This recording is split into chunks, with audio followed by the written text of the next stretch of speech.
수년 전에 저희 교회 한 집사님으로부터 책 한 권을 선물 받았습니다. 집사님께서 직접 쓰신 책인데 그 책의 제목이 실패 축하 파티였어요. 실패 축하 파티. 그런데 그 제목이 너무 좋았고 그 글과 그림을 보면서 참 많은 감동을 받았습니다. 그 책 가운데 이와 같은 카피 문구가 있었어요. 소중한 우리 아이가 인생에서 겪게 될 실패로부터 일어날 수 있는 단단한 힘을 길러주는 동화책. 이 문구가 참 너무 좋았습니다. 사람들은 보통 성공을 축하합니다. 그런데 저자는 말하기를 실패도 축하해야 된다라고 말을 합니다. 실패를 두려워하는 것이 아니라 삶의 일부분으로 받아들일 때 실패를 통하여 호수 같은 넓은 마음과 들판 같은 생각을 갖출 수 있다 라고 말을 하고 있어요. 여러분, 그렇습니다. 우리는 부족한 존재이고 이 세상은 불완전한 공간이기 때문에 우리는 살아가면서 많은 실패를 경험합니다. 어떻게 보면 성공이라는 단어보다 실패라는 경험, 그것을 더 많이 하고 살아가는지 모릅니다. 그런데 이때 중요한 것은 실패라는 것은 그 하나의 사건이 실패한 것이지 인생이 실패한 것은 아닙니다. 도리어 넘어진 사람들은 한번 실수했던 사람들 가운데 다시 한번 일어나 재기하고 그 실패를 통하여 수많은 교훈을 얻었던 사람들은 정말 많이 있습니다. 여러분, 그렇습니다. 어떤 분야든지 간에 그 분야 가운데 독보적인 영향력을 발휘했던 모든 사람들은 남들보다 독보적으로 더 많은 실패를 경험했던 사람들일 것입니다. 중요한 것은 실패만 해서는 안 되는 것이죠. 같은 실패를 반복하면 그것을 보고 실력이라고 하는 것입니다. 실패가 쓸모없는 실패가 되지 않기 위하여 우리는 실패를 통해서 성장해야 되는 것이죠. 그런 의미에서 오늘 본문의 아브라함과 롯의 이야기는 우리에게 매우 중요한 이야기입니다. 이 둘은 같은 실패를 경험했어요. 그런데 그 이후의 반응은 서로가 완전히 달랐습니다. 먼저 이들은 같은 경험을 했습니다. 애굽에서의 실패를 경험했어요. 기근 중에 아브라함과 롯은 둘 다 애굽으로 내려갑니다. 그러니 여러분, 위기라는 것은요, 우리 믿음의 양을 보여줘요. 가뭄이라는 위기는 아브라함의 신앙의 양을 보여줬어요. 평상시에는 우리 믿음이 어느 정도인지를 확인할 수가 없습니다. 그런데 위기가 다가오면 그 고난 앞에 우리 안에 있는 믿음이 어느 정도인지 그 수준을 위기가 보여주는 것입니다. 고난의 강도를 견디는 강함, 그 정도가 내 믿음의 양이 되는 것이죠. 그러니 사랑하는 성도 여러분, 모든 어려움을 믿음으로 승리할 수 있는 하나님의 사람 되기를 축복합니다. 아브라함의 경우에는요, 그것이 기근이었어요. 아브라함은 자신의 믿음의 수준을 보여주게 됩니다. 그것은 실패였어요. 하지만 아브라함의 실패는 의미 있는 실패였습니다. 그는 넘어졌지만 하나님은 실패하지 않으셨습니다. 그를 붙잡으셔서 다시금 회복시켜 주셨습니다. 하나님은 구부러진 화살을 통해서라도 관역을 명중시키는 분이신 줄 믿습니다. 아브라함은 사례를 포기했지만 하나님은 사례를 포기하지 않으셨어요. 모든 것을 되돌려 놓으셨습니다. 그러므로 아브라함의 실패는 고통스러운 실패였지만 유익한 실패가 된 것입니다. 아브라함은 이 실패를 디딤돌 삼아 그는 정말 믿음의 사람으로서 점점 만들어져가는 모습을 보여주고 있습니다. 아브라함은 이 실패 이후에 두 가지 변화를 경험하게 되는데 그 두 가지 변화를 먼저 살펴보도록 하겠습니다. 첫 번째, 아브라함은 인생의 방향을 되돌려 놓았습니다. 우리 1절 말씀 함께 읽어보겠습니다. 아브라함이 애굽에서 그와 그의 아내와 모든 소유와 롯과 함께 네겝으로 올라가니. 아멘. 여러분, 지도를 잠시 보시면 아브라함은 애굽에 있었어요. 애굽에서 쫓겨났습니다. 그래서 다시 한번 역방향으로 그가 출발했던 네겝, 즉 남방이라는 지역으로 가게 됩니다. 이 네겝이란 가나안 지역의 맨 밑단에 있는 지역을 말하는데 이곳에서 출발하여 애굽으로 갔는데 쫓겨나서 다시 한번 그 방향을 네겝 쪽으로 돌려 가고 있는 모습을 보여주고 있어요. 여러분, 그렇습니다.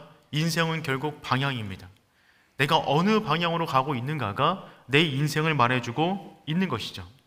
오늘 본문 가운데 네겝으로 올라가니 라고는 올라가다 라고는 이 단어는 마치 강물을 거슬러 올라가는 연어를 연상하게 만듭니다.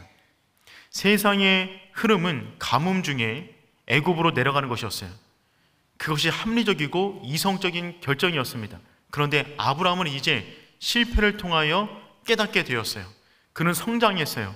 가뭄을 뚫고 나갈 만한 힘이 그 안에 생긴 것입니다. 그래서 세상의 물살을 거슬러 이제 그는 약속의 땅 가나안으로 올라가고 있는 것이죠.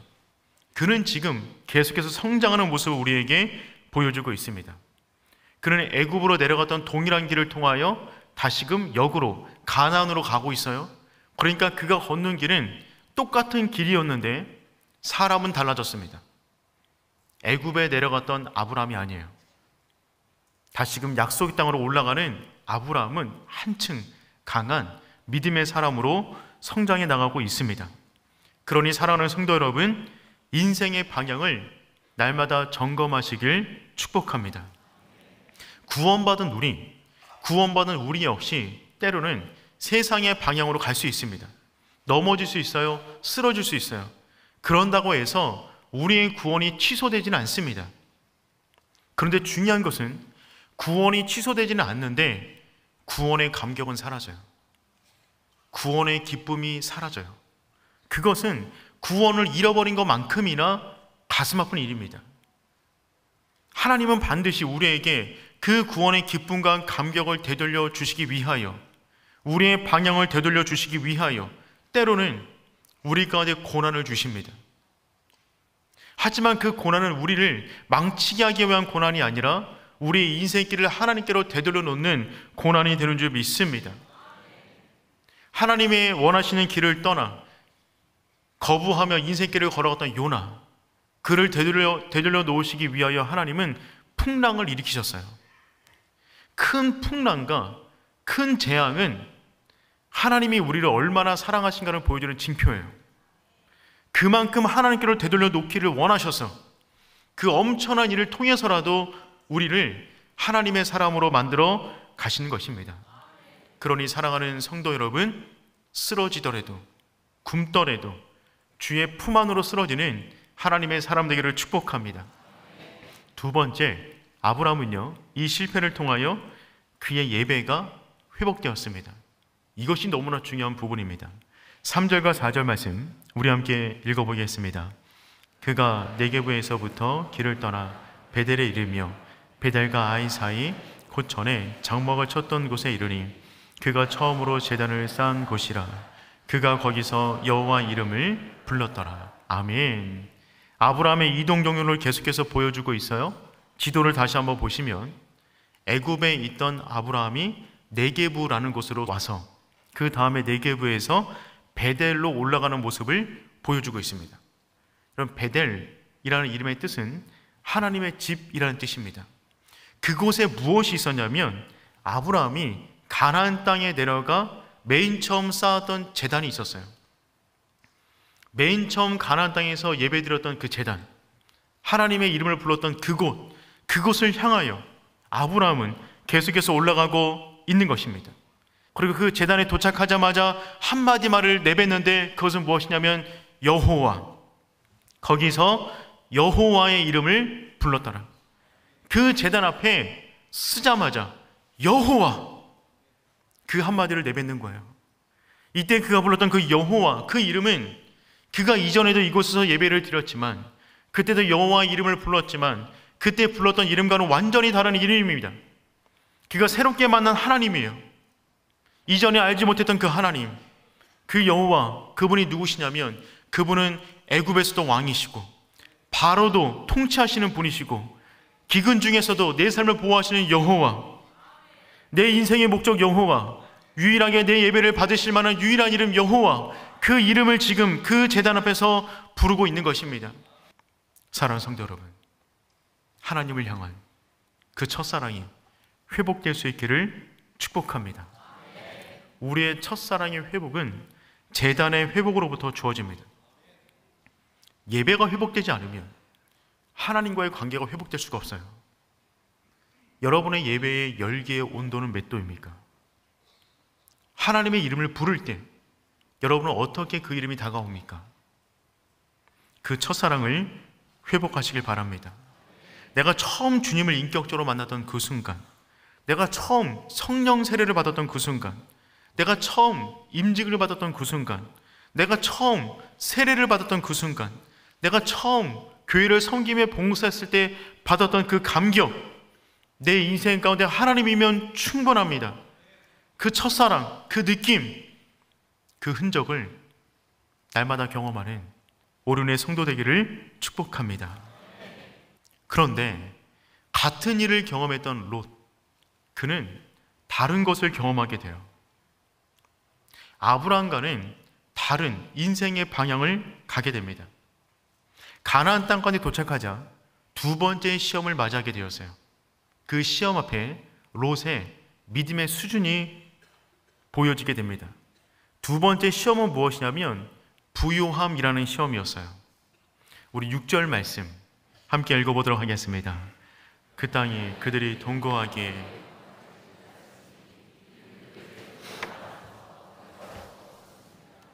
여러분, 인생이 그렇습니다. 가난이라는 어려움이 지나가자 부요함이라는 어려움이 찾아왔어요. 그러니 가난이든 부요함이든 그것이 문제가 아니라 내가 어떤 사람인가가 진짜 중요한 문제가 되는 것이죠. 여러분, 부요함, 그 시험은요, 기근보다 더 큰 위기였어요. 토마스 칼라일이라는 분께서 이렇게 말씀하셨습니다. 역경은 때로 사람을 공경에 몰아넣는다. 하지만 역경을 견디는 자가 100명이라면 번영을 견디는 자는 1명에 불과하다. 이 말은 진짜 맞는 말인 것만 같습니다. 또 분명한 것은 무엇이냐면 부끄럽게 얻은 재물은 항상 문제를 일으킨다는 것입니다. 지금 이 재물을 부끄럽게 얻었어요. 이 재물을 분배하고 아브람과 롯은 서로 부자가 되었는데 그때부터 문제가 발생하기 시작한 것입니다. 지금 가나안 땅은 목초지가 많지 않아요. 풀이 많지 않기 때문에 짐승의 숫자가 너무나 많으면 반드시 경쟁이 이루어질 수밖에 없습니다. 그러니 지금 롯의 목자들이 있었어요. 롯의 목자가 생겨난 것입니다. 즉 롯 역시 애굽에 갔다 오면서 부자가 되었어요. 그런데 그 롯의 목자들과 아브라함의 목자들 사이에서 다툼이 일어나기 시작한 것이죠. 그리고 아브라함이 하나님께서 말씀하셔서 고향 땅을 떠났을 때 너는 너의 고향 땅과 친척 아비집을 떠나라고 말씀하셨는데 마지막까지 떠나지 못한 존재가 친척, 조카 롯이었습니다. 근데 지금 이 상황에서 다른 문제도 아니고 물질 때문에 다툼이 생겼으니 그의 인생이 얼마나 허망하게 느껴졌겠습니까? 7절 말씀 우리 한번 읽어보겠습니다. 그러므로 아브라함의 가축의 목자와 롯의 가축의 목자가 서로 다투고 또 가나안 사람 브리스람도 그 땅에 거주하였는지라. 여러분, 이 땅에 또 다른 사람들이 함께 거주하고 있었어요. 가나안 사람과 브리스 사람도 그 땅에 있었어요.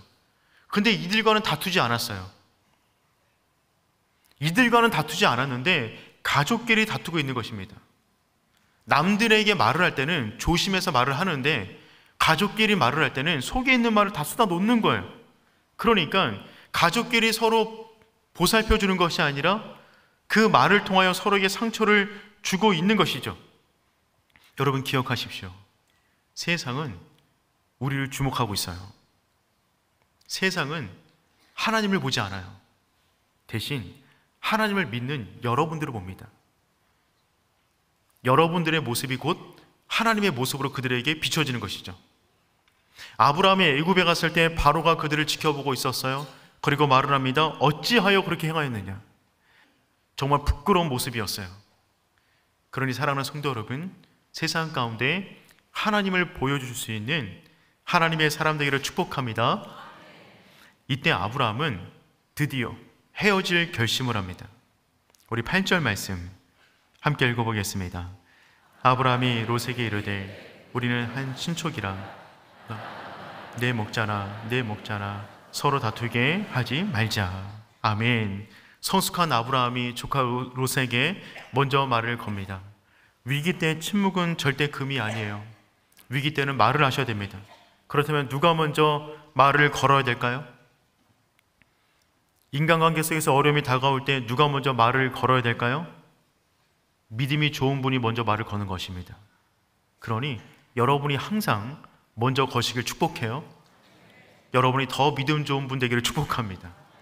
아브라함이 먼저 화해를 그 손을 내밀었어요. 서로 다투게 하지 말자. 원어를 보면 그 앞에 제발이라는 단어가 있습니다. 제발 서로 다투게 하지 말자. 너나 나나 친척이니 우리는 한 가족 아니냐. 아브라함은 지금 일의 문제보다 관계를 먼저 생각하고 있습니다. 여러분, 항상 이것이 순서입니다. 관계를 먼저 살리고 일을 해결하는 것입니다. 일이 사람보다 앞에 오면 사람과의 관계 역시 망가지게 되는 것이죠. 그래서 아브라함은 그 관계를 살리기 위하여 선택권을 양보합니다. 9절 말씀 읽어보겠습니다. 내 앞에 온 땅이 있지 아니하냐. 나를 떠나가라. 내가 좌하면 나는 우하고 내가 우하면 나는 좌하리라. 아멘. 아브라함은 롯에게 우선권을 주었어요. 여러분, 이런 배짱은 어디에서 나왔을까요? 지금 아직 기근이 다 끝난 것도 아닙니다. 그 땅 가운데 풀이 많지가 않아요. 그런데 너가 먼저 선택하라. 너가 선택하면 나는 그 반대 방향으로 갈게 라고 지금 아브라함은 롯에게 말을 하고 있는 것입니다. 아브라함의 이런 배짱은 어디에서 나왔을까요? 애굽에서의 경험에서 나왔어요. 아브라함은 애굽에서 진짜 실패를 통하여 뼈저리게 깨달은 것이 있었습니다. 그것은 무엇이냐면 나의 선택이, 나의 결정이 틀릴 수도 있다는 것입니다. 여러분, 축복이라는 것은 우리가 얼마나 좋은 땅을 선택하느냐에 있지 않아요. 축복이라는 것은 우리가 하나님을 선택하는가에 있습니다. 아브라함은 애굽의 경험을 통하여 그의 인생의 선택의 기준을 배우게 된 것입니다. 그런데 롯은 선택의 기준이 달랐어요. 롯은 선택의 기준이 애굽이었습니다. 10절 말씀, 우리 함께 10절 말씀 읽어보겠습니다. 이에 롯이 눈을 들어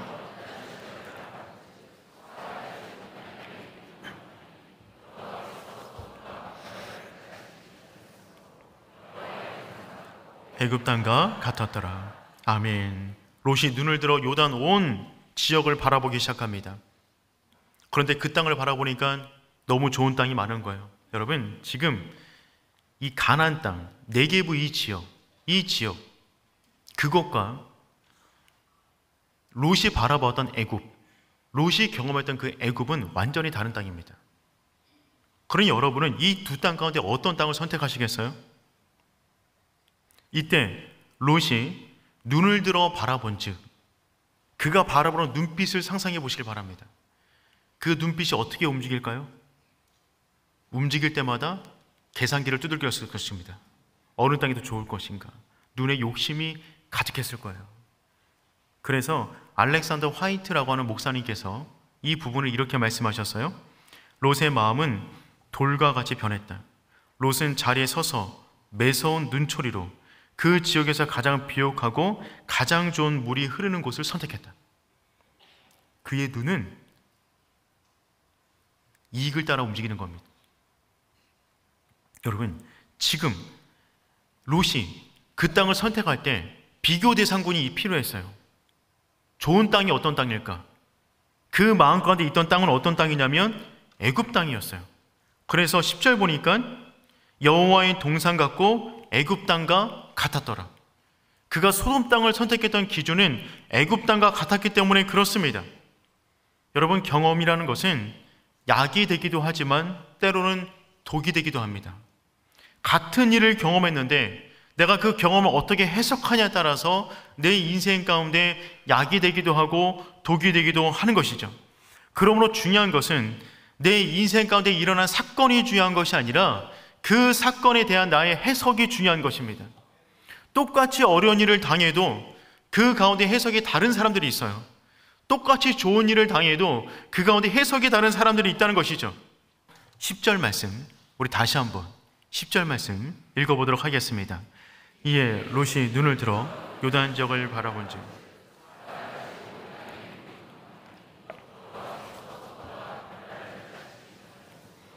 여호와의 동산 같고 애굽 땅과 같았더라. 여기 보니까 소돔과 고모라 땅을 선택했는데 그 땅이 여호와의 동산 같고, 여호와의 동산은 무엇을 말하는 것이죠? 에덴 동산을 말하는 거예요. 여호와의 동산 같고 애굽 땅과 같았더라. 그러니 여러분, 롯 안에는 이와 같은 등식이 있었어요. 소돔 땅은 여호와의 동산, 그곳은 애굽. 여러분, 하지만 이 등식은 완전히 잘못된 공식입니다. 여러분, 어떻게 에덴 동산과 애굽이 같을 수가 있단 말입니까? 에덴 동산은 하나님이 다스리는 땅이에요. 하나님이 주인인 땅이에요. 애굽은 바로가 다스리는 땅입니다. 하나님을 대적하는 땅이에요. 어떻게 그 두 개 땅이 같은 땅이라고 말을 할 수가 있는 것이죠? 롯의 마음 가운데는 에덴 동산에 대한 정의가 무엇이었냐면 그냥 복을 주는 땅이었던 것입니다.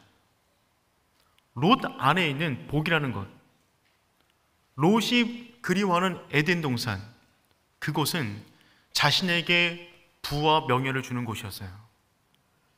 그 기준이 들어가니까 애굽과 에덴 동산을 같이 바라보는 것입니다.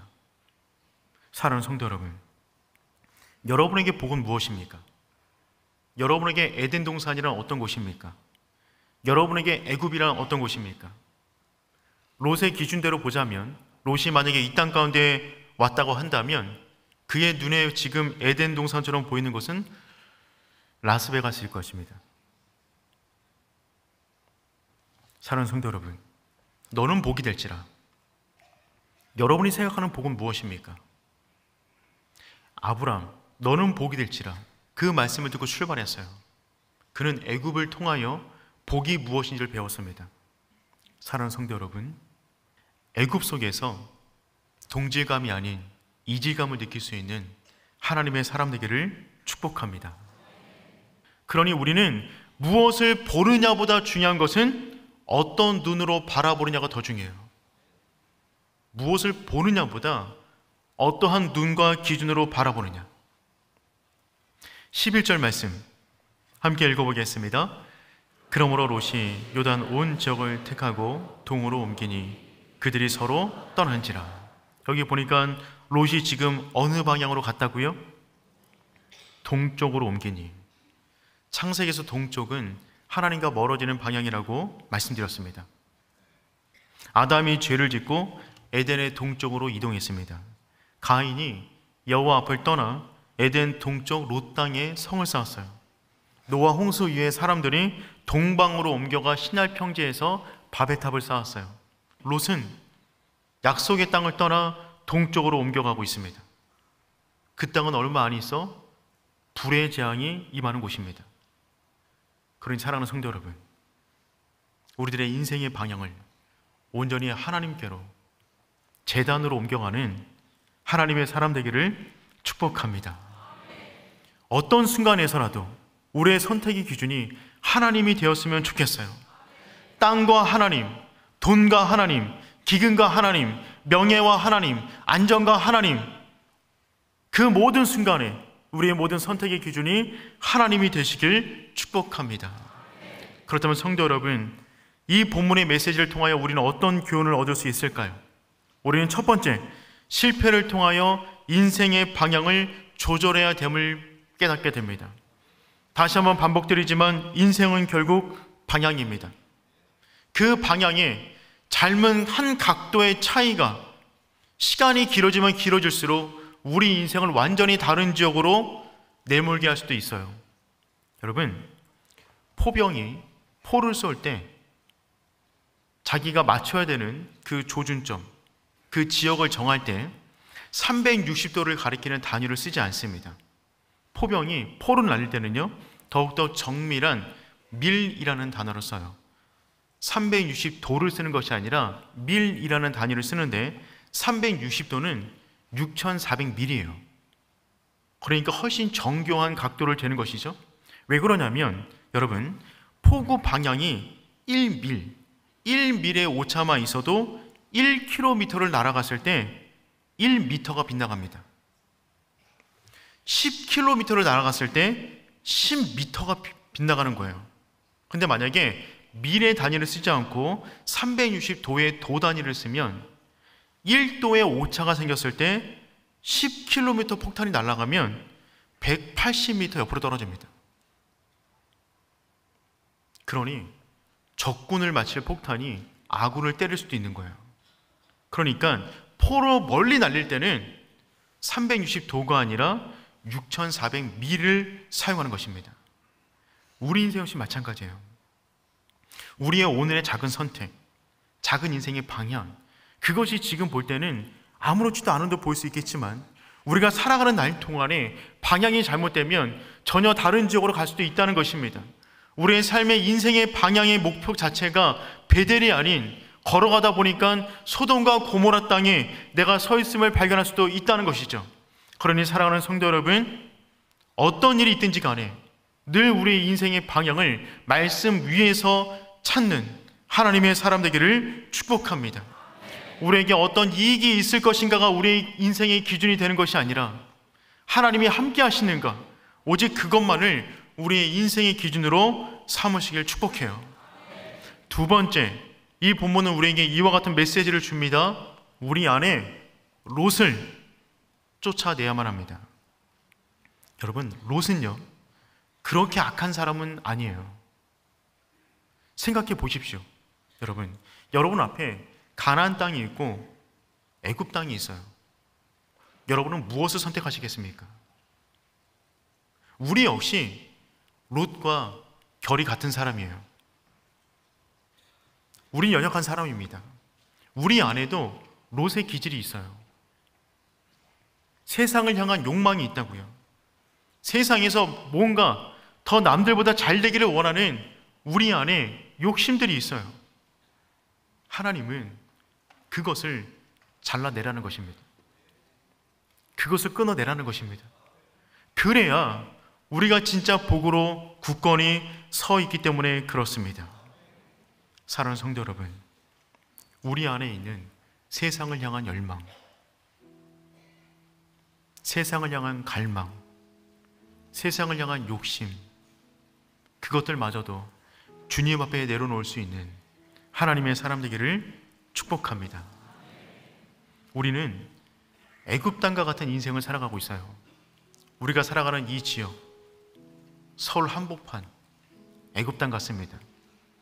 이 땅에 살아가면서 우리는 애굽의 동질화되는 것이 아니라 더욱더 이지감을 느끼고 이 땅에 살아갈수록 하나님을 향한 열망이 더욱더 커져가는 하나님의 사람이 되어야 할 줄 믿습니다. 그래서 중요한 것은 하나님의 시선으로 이 땅을 바라보는 거예요. 하나님의 시선으로 모든 문제를 바라보는 것입니다. 내 욕심이 아닌, 내 기준이 아닌, 그럴 때 하나님께서 우리의 인생의 방향을 하나님께로 인도해 주실 것을 믿습니다. 우리 그런 마음 담아서 함께 찬양하도록 하겠습니다.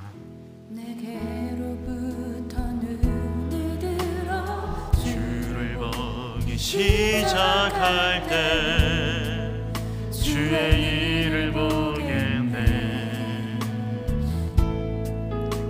내 작은 마음 돌이키사 하늘에 굵게 하네. 주님을 볼 때 모든 시선을 주님께 드리고 살아계신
우린 연약합니다.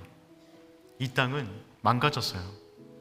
그러므로 연약한 우리가 이 땅을 걸어갈 때 우린 넘어질 수 있습니다. 실패할 수 있어요. 하지만 여러분, 그 자리에 주저앉지 마십시오. 하나님의 손이 우리와 함께 하십니다. 그 손 붙잡으시고 다시 한번 일어나는 것입니다. 중요한 것은 넘어질 수 있지만 똑같은 일을 반복해서는 안 돼요. 여러분, 어떤 일에 자주 넘어지십니까? 실패를 자주 하면 실력이 돼요. 하나님은 우리가 성장하기를 원하십니다. 똑같은 일을 경험했어요. 아브람과 롯. 하지만 깨달은 바는 완전히 달랐습니다. 애굽에 데려가던 아브라함, 그는 그 이로부터 선택의 기준이 오직 하나님이에요. 그래서 땅을 양보하는 것입니다. 하지만 롯은 선택의 기준이 애굽이 되어버렸어요. 모든 기준을 애굽으로 선택하는 것입니다. 인생의 방향이 잘못됐어요. 하나님께로 나가는 것이 아니라 하나님이 멀어지는 동편으로 향하고 있습니다. 사랑하는 성도 여러분, 우리 안에 있는 롯을 제거하기를 축복합니다. 세상을 향한, 하나님을 떠나 세상으로 가려고 하는 그 마음들을 잘라내는 것입니다. 고통스럽지만 고통 이후에 더 큰 행복이, 더 큰 복이 우리 가운데 주어지는 줄 믿습니다. 우리 함께 기도하며 나가도록 하겠습니다. 하나님, 내 인생 붙잡아 주시옵소서. 넘어지지 않게 하여 주시옵소서. 넘어졌다면 디딤돌로 삼고 다시 한번 일어나게 하여 주시옵소서. 하나님, 내 안에 있는 옷을 제거해 주시길 원합니다.